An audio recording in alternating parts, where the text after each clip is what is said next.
Madame, Monsieur, bonsoir à la une ce soir donc du jeudi 14 mai 2020. Beaucoup de mosquées à Dakar appliquent ce qu'on appelle le principe de précaution en décidant de garder fermés les lieux de culte et d'adoration. Demain, c'est vendredi, habituellement jour de grande prière. Le ministre de l'Intérieur a reçu 500 000 masques destinés tous aux mosquées. Cependant, pendant ce temps donc, le CNCR redoute le pire pour ce qu'il s'agit du monde rural. Le pire n'est jamais sûr, a-t-on l'habitude de dire, mais il y a beaucoup d'inquiétudes actuellement au port de Dakar.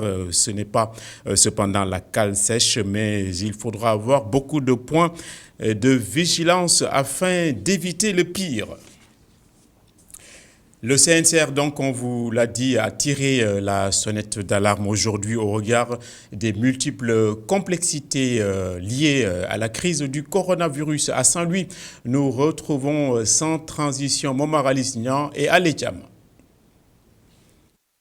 La pandémie du coronavirus impacte négativement le monde rural. Conscient de la gravité de l'heure, le Conseil national de concertation et de coopération des ruraux, CNCR, s'est réuni à Podor pour étaler les propositions faites au gouvernement du Sénégal pour éviter un éventuel déficit alimentaire. Nous avons les mêmes inquiétudes que tout le monde. Il pourrait arriver qu'on arrive à des déficits alimentaires. Ce que nous avons fait, c'est que très rapidement, en essayant d'avoir la collecte des données au niveau de nos 32 fédérations membres, nous les avons traduits en propositions que nous avons transmises au ministère concerné. Quel que soit ce qu'on pourrait faire dans ce pays, la première notion à préserver, c'est qu'on ait une alimentation abondante, suffisante et pour tous les citoyens sénégalais.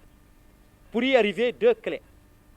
Une forte production, un excellent marché. Et des mesures qui permettent d'y arriver très rapidement de soutien. On pense ici on arrivait à diminuer le taux de crédit de 7,5 à 3%.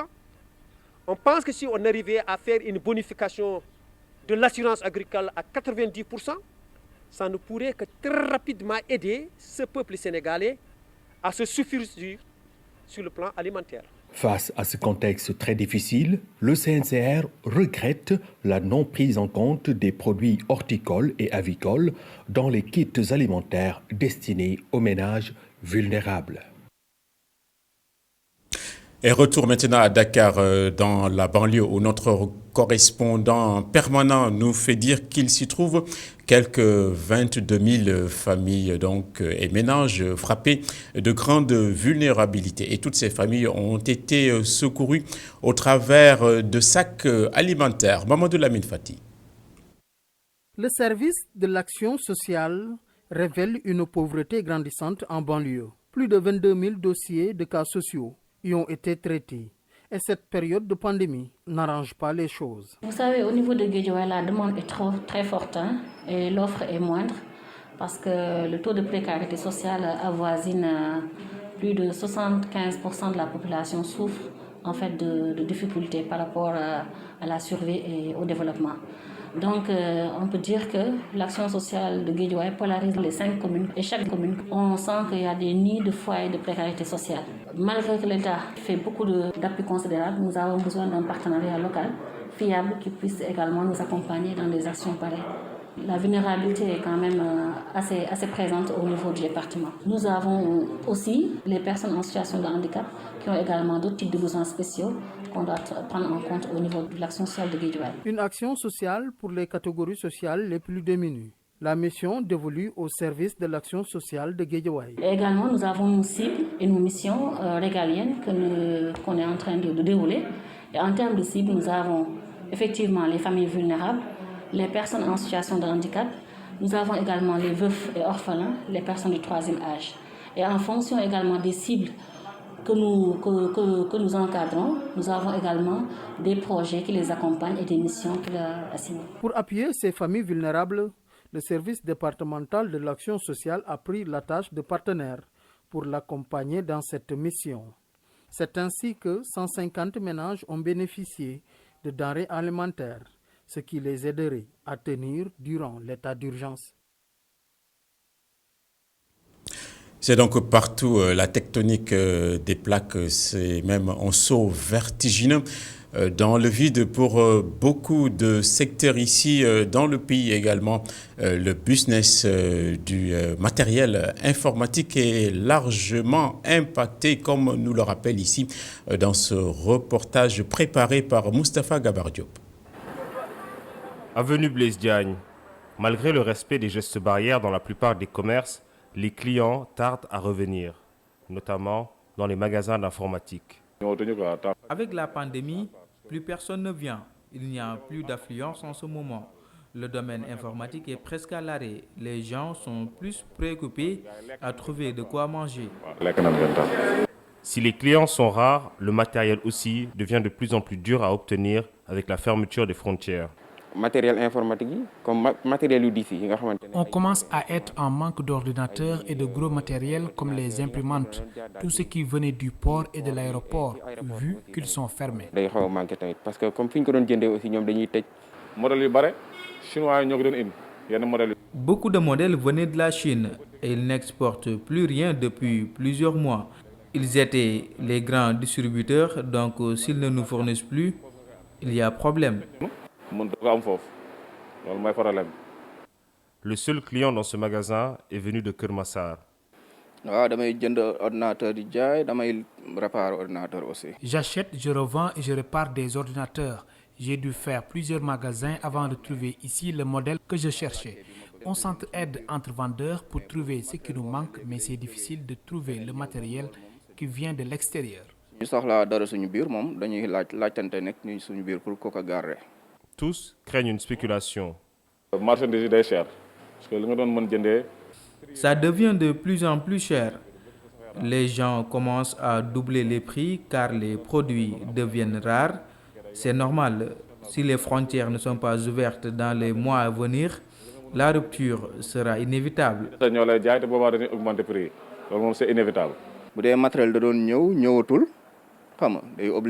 Si le matériel ne vient plus, on est obligé d'augmenter le prix pour payer nos charges. Surtout, il y a moins de clients. Pour les vendeurs de matériels électroniques, une rupture de stock est inévitable si les frontières restent fermées. Et nous venons de l'apprendre à Tivaouane, le Khalife général donc a demandé que l'on ferme les mosquées donc pour les lieux de culte et de dévotion. C'est à plusieurs vitesses dans le pays. Si certaines mosquées ont décidé de rouvrir, d'autres ont des positions différentes. La grande mosquée de Dakar ne va pas prier. La mosquée Irsan de Saint-Louis dans le sud de l'île non plus ne sera pas ouverte. C'est la même position qu'a prise la famille omarienne donc qui milite pour la fermeture. Également la Zavia Seydi Haj Malik Sy ici à Dakar restera aussi fermée en raison de la maladie et des nombreux cas de transmission communautaire. Dans ce contexte, le ministre de l'Intérieur, Aly Ngouille Ndiaye, a pu rassembler quelques 500 000 masques de protection qui sont tous destinés aux différentes mosquées du pays. Voici le sujet de Babacar Seck. 100 000 masques destinés aux mosquées pour accompagner l'ouverture des lieux de culte, c'est le lot remis au ministre de l'Intérieur par celui du développement industriel et de la petite et moyenne industrie. Son Excellence le Président Macky Sall nous a instruit de distribuer gratuitement ces masques dans les lieux de culte. C'est dans ce cadre que j'ai le plaisir de remettre au ministre de l'Intérieur, qui est le ministre du culte, un premier lot de 500 000 masques destinés aux lieux de culte. Les mesures à adopter pour accéder aux mosquées commencent à prendre forme. Le ministre de l'Intérieur annonce le port obligatoire du masque, la limitation du nombre de fidèles, entre autres. Premièrement, c'est que tous ceux qui rentrent dans les mosquées doivent avoir des masques. Ça, c'est d'abord la première chose. La deuxième chose, nous avons également demandé que dans les mosquées, que les gens viennent avec leur tapis de prière et rentrent avec leur tapis de prière à la fin de la prière. Nous avons également demandé que le nombre soit limité à l'intérieur. Si on fait ça, plus maintenant les autres mesures, notamment le lavage des mains à l'entrée, je pense que chacun devrait pouvoir en tout cas le faire, tout en restant pas uniquement à l'État de venir dire aux gens de laver les mains. Quand un nombre est atteint, vous avez certainement dû voir hier la vidéo qui a été postée à partir de Touba. Quand le nombre est atteint, vous fermez la mosquée et les autres vont peut-être aller prier chez eux ou bien prier ailleurs. D'autres lots de masques confectionnés par Afritex et Garment Sénégal dans le domaine industriel de Diamniadio seront livrés dans les prochains jours. Et puis sur ce même sujet, 10 millions de masques, donc c'est ce qu'avait annoncé le président de la République dans sa dernière allocution, mais le sujet avait été quelque peu occulté par les nombreuses polémiques d'après-discours. Mais la DER, la délégation à l'entrepreneuriat rapide, va prendre donc en charge ce dossier, ainsi que nous le rappelle Boubacar Dieng dans le sujet qu'il a préparé également. Les machines tournent à plein régime dans cet atelier de couture, 24 heures sur 24. Objectif, fabriquer 400 000 masques que la délégation générale à l'entrepreneuriat rapide des femmes et des jeunes va distribuer à la population. Cela dans le cadre des 10 millions de masques consacrés à la lutte contre la Covid-19. Masques dañ ko certifié ak ASN. Donc, nous faisons ici un travail de haute facture. Tous les masques qui sortent de ces ateliers sont certifiés par l'ASN et nous savons que nous pouvons remplir toutes les conditions pour permettre aux Sénégalais de pouvoir bénéficier de masques de bonne qualité. Et il faut savoir qu'on avait un quota d'1 250 000 masques à confectionner. 50 000 masques, donc joxagum nañu 400 000. Donc, pour le moment, nous allons livrer 400 000 et nous attendons de terminer le reste. Nous savons qu'avec la rigueur du directeur, nous allons terminer ce lot d'ici très peu. Et après cela, il nous donnera un autre lot pour qu'on puisse retourner au travail. Donc, voilà, nous allons livrer, Inch'Allah. Après Bara Couture, cap sur Almadi. C'est dans cet atelier Sénégal 221 que le concept Un Sénégalais, un masque a démarré. Ici aussi, tout le monde se met à la tâche pour respecter le délai. Donc on est en train de travailler, nous avons mobilisé toutes les ressources, qu'elles soient humaines, logistiques et financières, pour produire des masques, pour que chaque Sénégalais puisse mettre son masque, appliquer les gestes barrières et insister sur le fait que le masque est encore un rempart qui renforce justement cette distanciation-là. Dans les 2 ateliers de production visités, le délégué général de la DER affiche un satisfait dans l'avancement de la fabrication des masques. Et vraiment, nous sommes très satisfaits des normes dans lesquelles et les conditions dans lesquelles les masques sont produits. Elles respectent les normes ASNOR qui sont définies par l'Association sénégalaise de normalisation. Et nous sommes très contents et satisfaits de leur travail. C'est de braves jeunes et que nous encourageons, que nous accompagnerons au-delà même de ces masques pour pouvoir équiper les écoles, les ministères de la Santé, la Défense, etc. au travail. Selon Pape Amadou Sarr, la pharmacie nationale d'approvisionnement sera chargée d'alimenter toutes les pharmacies régionales et départementales afin que toutes les régions et communes du Sénégal soient servies à temps. Et nous allons retourner à Guédiawaye où les autorités municipales sont en train de faire ce qu'il faut donc à leur échelle pour anticiper les gestes barrières à la veille ou à quelques jours de la reprise donc des cours pour ce qui s'agit des classes d'examen. Ainsi, quelques 25 000 masques et des solutions hydroalcooliques ont été remis ou seront remis à l'inspection d'académie de Guédiawaye. On entend le maire s'exprimer là-dessus. Pour ce qui concerne l'éducation nationale, en ce qui nous concerne, nous, collectivités territoriales, notre rôle consiste à mettre les établissements scolaires en condition de recevoir du public, notamment en désinfectant l'ensemble des établissements scolaires sous notre gouverne, à savoir les collèges et les lycées. Notre rôle consiste aussi à mettre suffisamment de masques. C'est ainsi que nous avons lancé la commande et que nous recevrons, Inch'Allah, cette semaine, de 25 000 masques qui seront remis à M. l'inspecteur d'académie.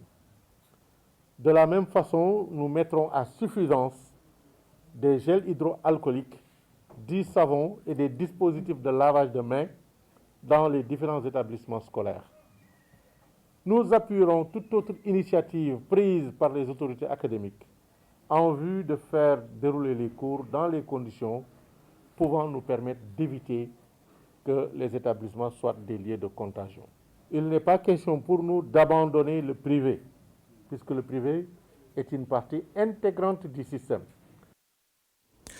On vous annonce aussi le déconfinement qui va venir pour ce qui concerne Dame Justice, suite à l'adaptation de la stratégie de lutte contre le coronavirus énoncée par Monsieur le Président de la République et sur invitation du garde des Sceaux, ministre de la Justice. Les audiences des cours et tribunaux reprendront à partir de lundi 18 mai 2020. Donc c'est signé le bâtonnier de l'ordre des avocats du Sénégal dans un avis rendu public.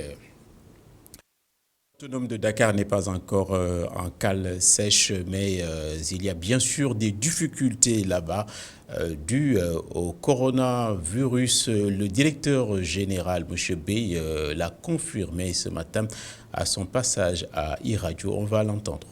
Et les flux vers le port de Dakar sont dictés par les demandes des clients, les chargeurs.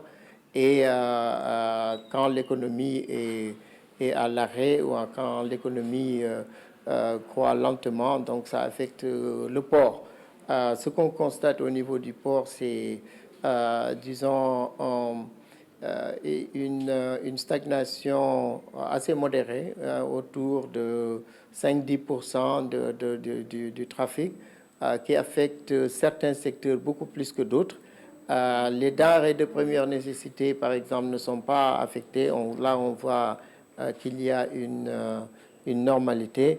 Mais par contre, sur les denrées qu'on pourrait qualifier de luxe, comme les véhicules, on a constaté des baisses de trafic de l'ordre de 50%. Donc, nous pensons que si on sort de ce Covid autour du mois de juin, le port pourrait se porter bien. Mais si ça va au-delà, ça va nous affecter de façon assez importante. Pour l'instant, c'est assez contenu, mais les perspectives sont assez moroses. Les perspectives qu'on voit à l'horizon, on peut encore soutenir 2 mois, mais au-delà de 2 mois, ça va être très, très, très difficile. Voilà, difficile également sur ce qu'a pointé un expert maritime qui est également passé chez Alassane Samba Diop ce matin. Il a eu beaucoup moins de carcans que le directeur général qu'on vient d'entendre. Il a aussi pointé beaucoup de difficultés qui vont donc venir. On va l'écouter. Actuellement, avec le Covid, nous sommes impactés sur tous les plans, aussi bien les manutentionnaires, les consignataires, les transitaires, comme on dit, les commissionnaires en douane. Nous sommes tous impactés. Pourquoi? Parce que pratiquement, il n'y a plus d'importation, il n'y a plus d'exportation. Pratiquement, tout tourne en rond. Et pour cela, vraiment, je pense que les stratégies qu'il faut mener présentement avec le port, c'est essayer pour que le port nous accompagne, les concessionnaires, les grandes compagnies nous accompagnent dans l'exploitation de nos activités. Par exemple, pour les conteneurs, un conteneur qui vient, il est au port. Il y a comment ça s'appelle encore, des chargeurs, des armateurs qui sont là et qui veillent à ce que ces conteneurs-là soient très rapidement enlevés. Et pour l'enlèvement, ça demande tout un processus. Il y a la douane, il y a les compagnies, il y a tout un ensemble de choses à faire. Et pour ça, vraiment, il faut qu'il y ait un accompagnement de toutes ces parties-là pour qu'on puisse en arriver, disons, à faire sortir les conteneurs normalement et dans les délais. Il est important aussi d'accompagner disons, ces acteurs sur les conteneurs, comme j'ai dit tout à l'heure, et sur les autres produits, hein, parce que ce n'est pas seulement les conteneurs, il y a du vrac, il y a beaucoup de choses. Mais le plus important, c'est qu'on sache qu'actuellement, il n'y a pas de travail, les heures de travail sont diminuées, les horaires sont diminués, et tout ça, ça impacte naturellement sur l'exploitation ou bien sur la procédure à adopter pour faire sortir les marchandises. Et on va entendre aussi la communication de ce jour du docteur Khemes Ngom Ndiaye, donc directrice de la santé publique ici au Sénégal. Et on a relevé que les tendances sont toujours les mêmes sur le front du coronavirus. On l'écoute. Ce jeudi 14 mai 2020, sur 992 tests réalisés, 84 sont revenus positifs, soit un taux de positivité de 8,46%. Les cas positifs sont répartis comme suit. 73 contacts suivis par nos services, 11 cas issus de la transmission communautaire répartis entre Médina 1, Grand Yoff 1, Padoua 1, Gueule Tapée 1, Amitié 2 1, Guédiawaye 1, Nioro 1, Ziguinchor 1 et Touba 3. 60 patients hospitalisés ont été contrôlés négatifs et déclarés guéris. 6 cas graves sont pris en charge dans les services de réanimation de l'hôpital de Fann 1, l'hôpital régional de Ziguinchor 1 et de l'hôpital principal 4. L'état de santé des autres patients hospitalisés est stable. Le Sénégal vient d'enregistrer son 23e cas de décès lié au Covid-19. Il s'agit d'un homme âgé de 74 ans et résidant aux Parcelles Assainies. Il est décédé ce jeudi 14 mai 2020 à 5 h du matin à l'hôpital principal de Dakar. À ce jour, 2189 cas ont été déclarés positifs, dont 842 guéris, 23 décédés et donc 1323 sous traitement. Voilà, on va finir ce journal donc avec l'actualité du président américain Donald Trump, en l'occurrence dont le pays est violemment frappé et attaqué par le virus. Il continue le bashing et le dénigrement de la Chine, donc dont l'attitude n'est pas bonne à ses yeux. Donc la Chine accusée de dissimulation de l'ampleur de l'épidémie. Il a ajouté une nouvelle couche donc dans une déclaration télévisée faite aujourd'hui en menaçant de couper tout bonnement toute relation avec la Chine en guise de rétorsion. Donc c'est ce qu'envisage Donald Trump, président américain. C'est la fin de ce journal. Merci donc à toute l'équipe technique dirigée par Massamba Mboup qui a réalisé comme du papier à musique cette édition d'information. Bonsoir.